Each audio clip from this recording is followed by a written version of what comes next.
Welcome, in front of me is a OPPO Reno 3, and today I'll show you how to format the SD card. So to start off, let's go into the settings, and from here you want to scroll down to additional settings, as it's right here. Choose storage, again scroll down till you see your SD card right at the bottom. Tap on it and you will find the format SD card option right here.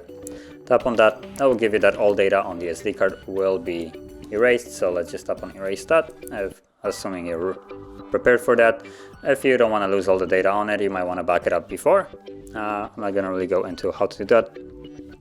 So once you tap on it, if you have some kind of pattern, you will need to confirm it. Then tap on format SD card once more right here, and the process will begin. That's a fairly quick one, and it only takes a couple of seconds.